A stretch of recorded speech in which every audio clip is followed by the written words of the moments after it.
Hey guys, I'm Josh from Layzee Acres. Thanks for tuning in. We're saving the world one trailer at a time.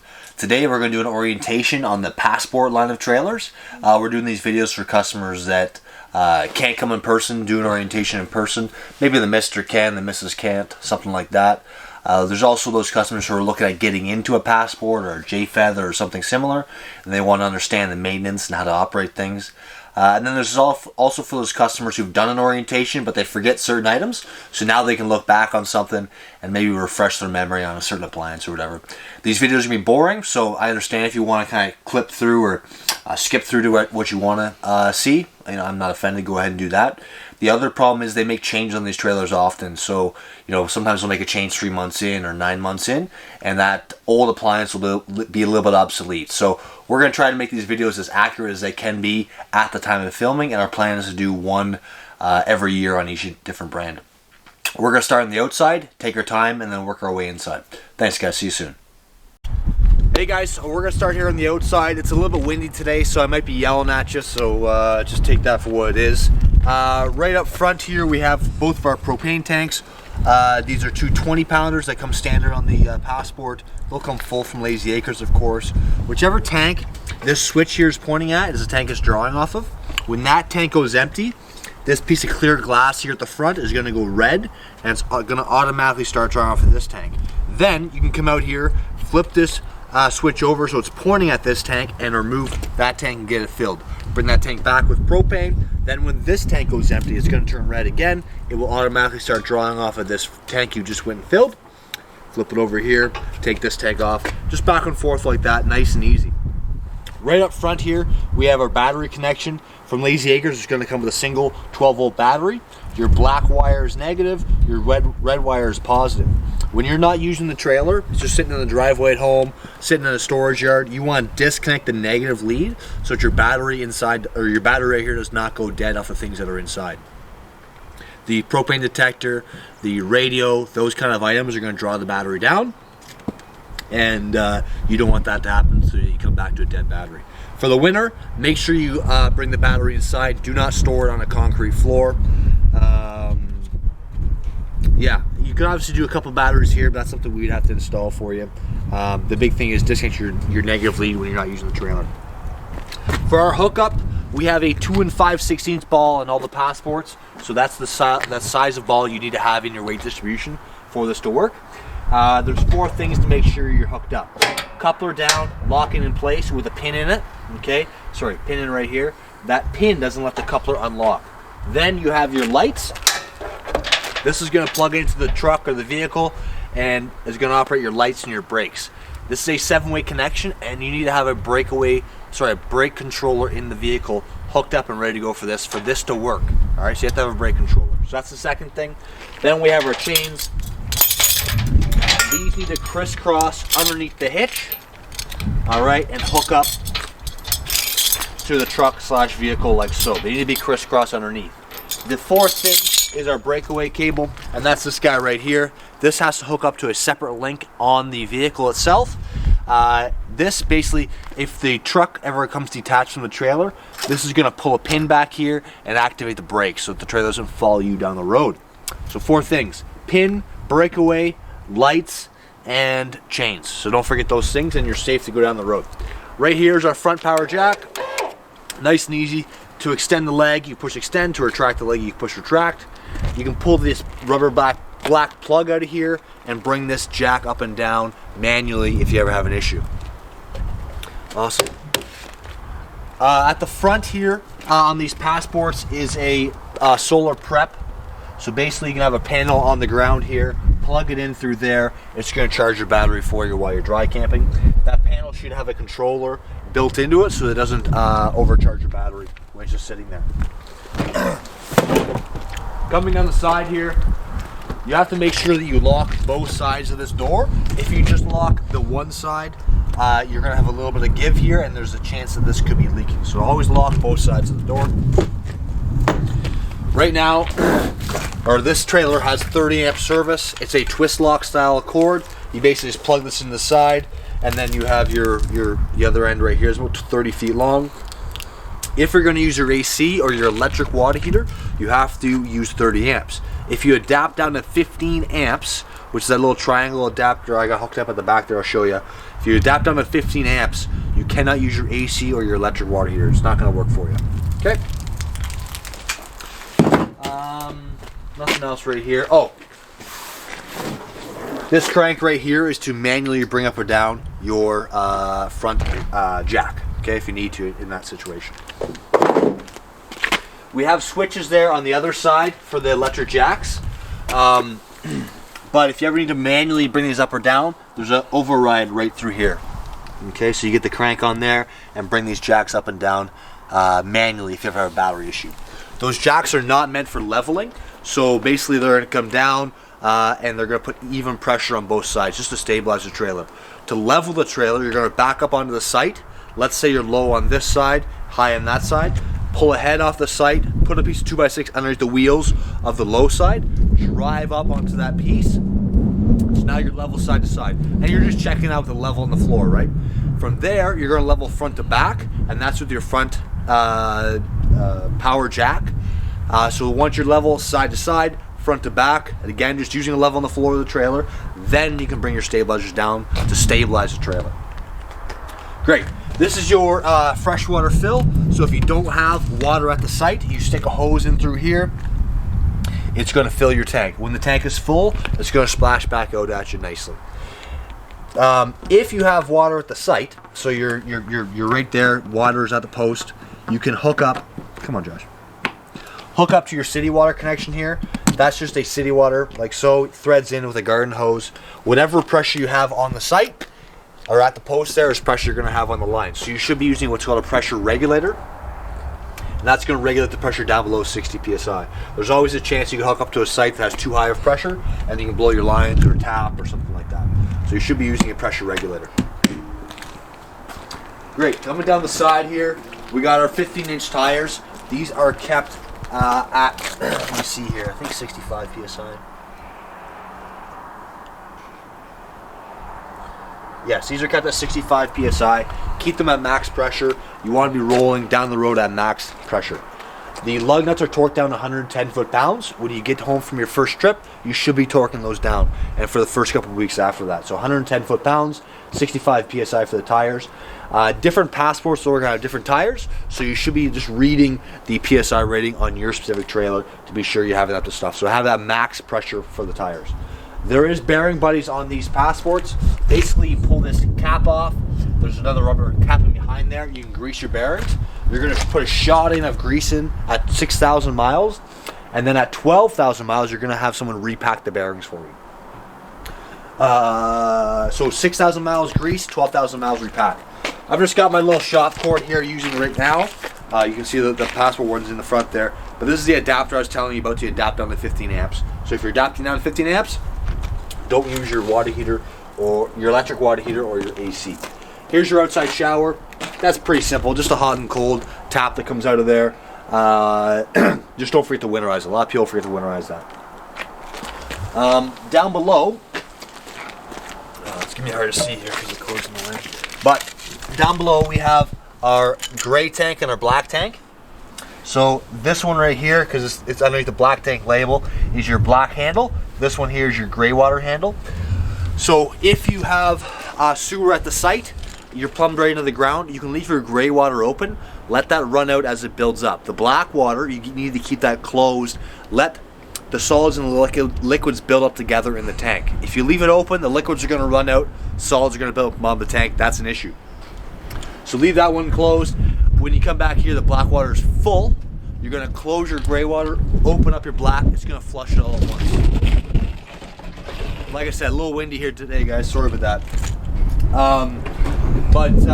Yeah, leave your black water closed if you have sewer at the site. If you don't have sewer at the site, that's easy. Go to a dump station, pull your black water first, let that run out, then pull your gray water after that to clean out the hose. We have a mic door in this one, which we won't have on every floor plan, but we do have it here. Pretty straightforward. That just lifts up and in. You will have a specific key for these secondary doors. So you're gonna have three keys usually on the passport. A key for your baggage compartment, a key for your man door, and a key for your secondary doors. Full size spare, no big deal. Right here is where we hook up our cable and satellite. Pretty straightforward. This is a 751 key for here, same as the baggage doors. We'll talk about this more on the inside, but if you have satellite at the site, you hook up the satellite. If you have cable, you hook up the cable. That's all you need to know for the outside of the cable there.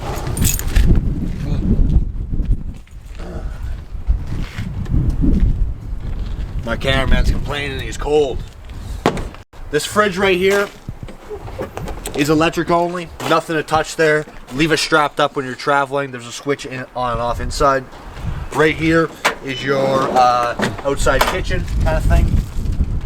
So you have a sink here that's just meant as a basin, doesn't have a drain in it, so you have to basically dump this out when you're done. You have hot and cold here, don't forget to winterize that, pretty straightforward. Right here is our cooktop. Turn those on and off, again pretty straightforward. You have to light them with the lighter, but to use them you have to hook up the gas hose underneath, and that's just right here. Looks like an air fitting, okay? Plugs in down there at that little yellow plug. You have to have the valve in the off position for the sleeve to work, okay?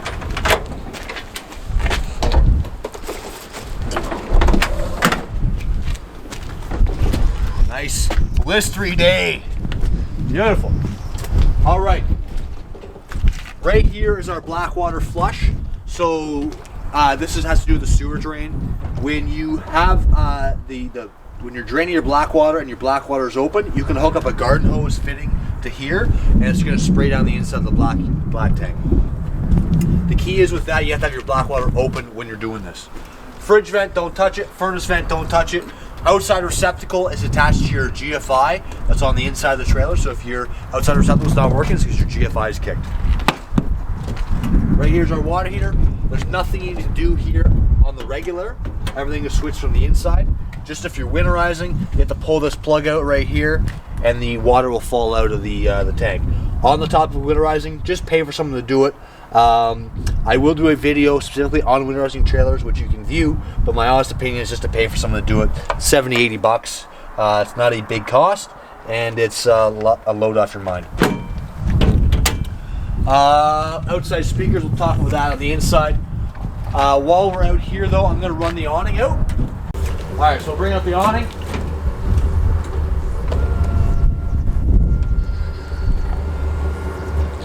So you just hold this extend button, it comes out, it takes about 30 seconds or so. You basically bring it out until the valance, which is an extra 6-inch piece of fabric, is hanging down at about 90 degrees. You'll see what I'm saying here in a second.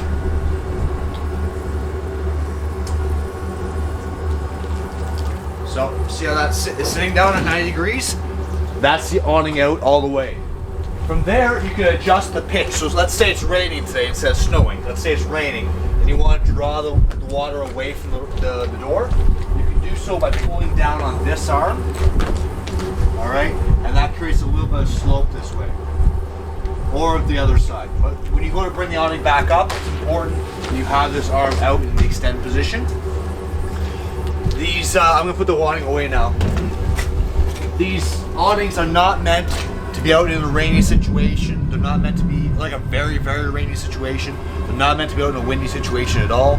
So if it's raining hard or if it's windy at all, put the awning away. That is not a warranty thing. That's an insurance thing if you have an issue with that. So we have issues with that every year. Put the awning away if it's windy. Put the awning away if it's raining hard. Awesome, guys. We'll flip inside here now. Right on, guys, we're inside that passport. We're going to do the inside now for the orientation. First thing I always like to start with is the fire extinguisher. Cameraman knows where I'm going. So this right here, so before you get out fires, hopefully that never happens, but every single passport's going to have one of those right by the door. Then above us, we're going to have a smoke alarm, and that's on its own 9-volt battery. That needs to be maintained and checked. If your battery gets low, this is going to start beeping once every 30 seconds. And then we have a carbon monoxide detector, and that's always in your main bedroom, and that is again on a 9-volt battery. When that battery gets low, it's going to start beeping once every 30 seconds. There is another detector, and that's a propane detector, usually right near the floor. There it is right there. So this one right here is plumbed right into the side of, right into the trailer, running off your battery, the main battery for the trailer. So if your main battery on the trailer gets low, this is going to beep once every 30 seconds. It's also one of the things that slowly draws down on your battery. And if you're ever cleaning in here some weird kind of chemicals, scrubbing something down or whatever, that can set this off as well. It's pretty sensitive to different smells, so just keep that in mind. Right on. We're at the back of the trailer, so let's at the washroom, so let's have a talk about that. Your outside receptacle is attached to this GFI, so if that receptacle's not working, it's because this guy's kicked. The other big thing about this, the bathroom is that you leave water in the toilet bowl. If you don't, it's going to stink in the bathroom because that's what keeps the odor down in the tank of the trailer. So always leave a couple inches in the bowl, keeping the stink down. Around this side here, we got a tub surround with the tub. A lot of people always caulk around the edge there. Don't do that. The tub actually comes up in behind the surround. No big deal there. Cool. Alright, just back out, cameraman. Let's light some gas appliances. Those are always exciting. Before you go to try to light your furnace, before you light your water heater, anything like that, you always want to light your stovetop first. So you just kick this to light. There's a little flame there. I can hear the gas coming through, and I'm just going to spark it. Okay, pretty straightforward. If you haven't used your trailer all winter and you go light your burners right away, it may take a couple minutes to get gas through there, so you're just going to need to sit there and spark it. But always light your stovetop first before you light anything else. So next is our oven. And our oven, I should have lit this beforehand because the oven's always a little more difficult to light. But basically you turn this to that same flame button and hold this in. As you hold it in, it's letting gas go to the pilot. When I'm holding this in though, I'm then going to spark this part right here. Okay? This always takes a second or two. Yeah, there we go. So, I'll turn the light off so you can see it. You can see it better there. But it's basically about 3/4 of the way back on your right hand side. I'm holding in this knob here, letting the thermocouple heat up from the pilot. Then when I let it out, I should be able to just turn it to whatever temperature you want. And there's your burner right there. Okay. If you know you're going to use the oven a few times during the weekend or the week, you can always leave this on pilot. Otherwise, just turn it off. But again, big key here is always light your stovetop first. So you try to light your pilot first, you're going to be there for half an hour trying to light that thing. Great. Our fridge is right beside us. The controls for that are inside the freezer door. First thing you do is turn it on. You can then control if you want it on auto or gas. If you leave it on auto like this, it's going to run on hydro because we have hydro right now. If I were to unplug, it would automatically flip over to gas. Alright? So if that light's on beside auto, you know you're good to go. Coming out of focus there, guys. Sorry about that. But now, if you want to force it to gas, you push this button out. That forces to gas alone. I can't think of a reason why you do that, but there is that option to force it to gas even though you have hydro. And then otherwise just on or off. Pretty straightforward. One other little thing about this is the higher you have this plastic tab in here, the colder the fridge is going to be. Okay? And it's written right there. The higher it is, the colder the fridge is. The lower it is, the warmer the fridge is. Okay? I know it seems kind of caveman-like, but it works. Around here is where our thermostat is. This is fairly simple. The easiest, the way you think about it is up and down for temperature, and then mode to go through each of your functions.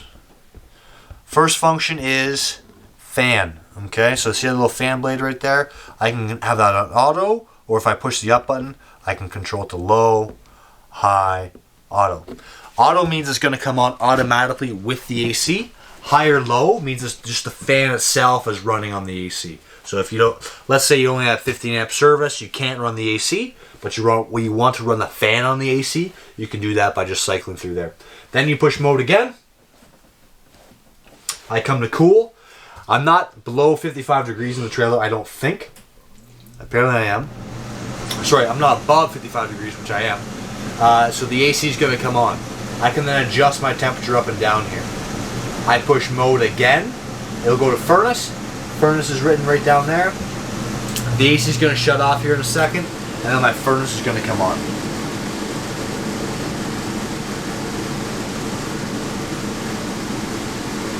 Come on.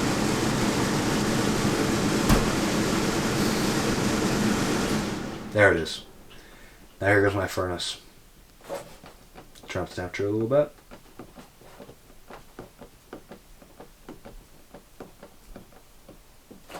I'm not 65 degrees in here, I don't think. So we're going to hear go click, and then the furnace running there. So what's going to happen is you're going to hear the fan on the outside, which you can hear from inside. But then when you're outside, you guys hear go click, click, click, click, click, and then the roar of the flame. Okay. If I push the mode button again, it's going to cycle everything off. So the AC, the furnace, the fan on the AC, all that's going to go to off, and you can see that down there. The furnace is still going to run for about a minute and a half afterwards to blow any excess heat, but the flame is off, everything's off that way. Back here, and this is going to be different locations on every floor plan. This is where our fuses and our breakers are. Our breakers are labeled here, you know, GFI, microwave, refrigerator, hot water heater, all that stuff.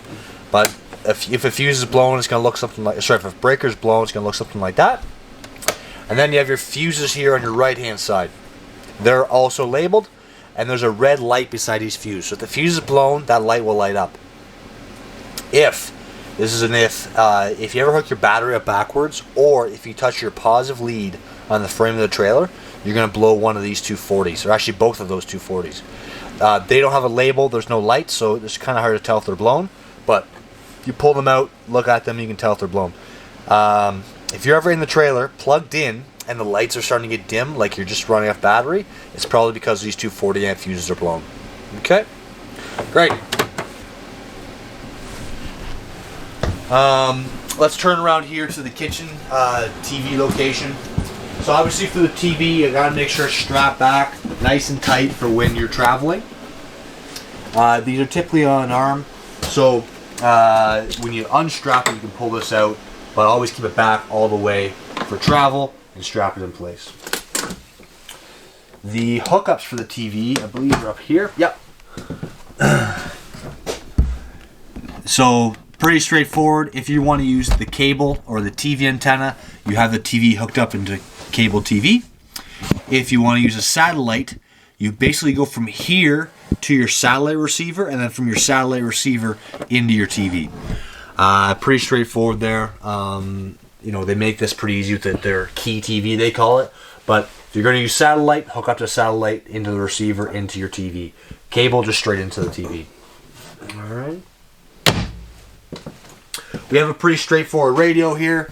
Just turn it on. You have zone 1 and zone 2. Zone 1 is inside, zone 2 is outside. You can bring in USB or HDMI if you want. And this is also Bluetooth. So if you connect it to your phone, you can run music and turn up and down off your phone.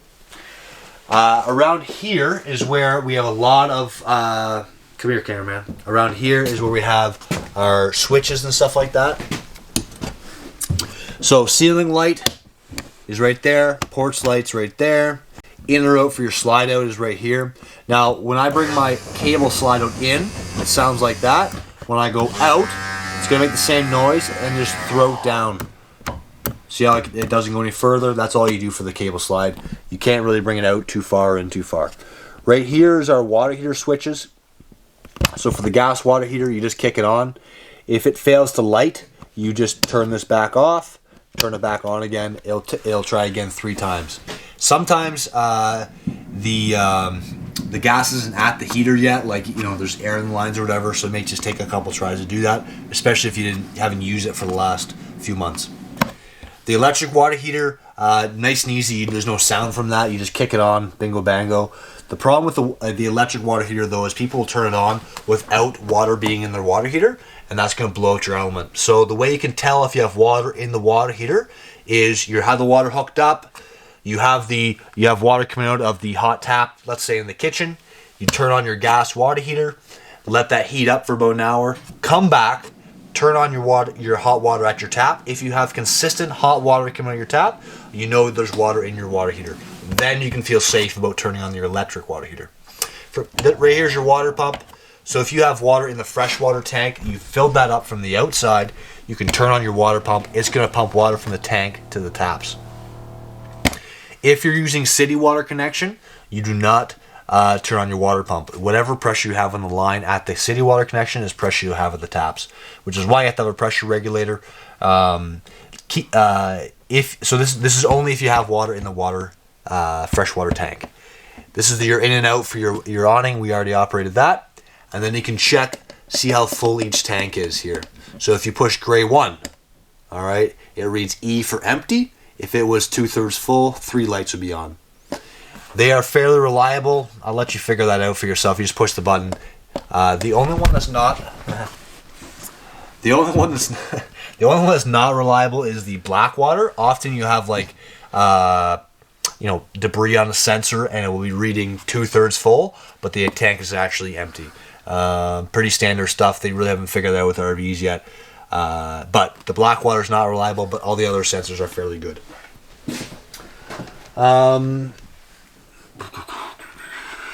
Let's talk about the light dimmer. It's right here. So the slide out lights now are on dimmer. So you can just turn them on or off like that. If you want to dim the lights, you just hold the button.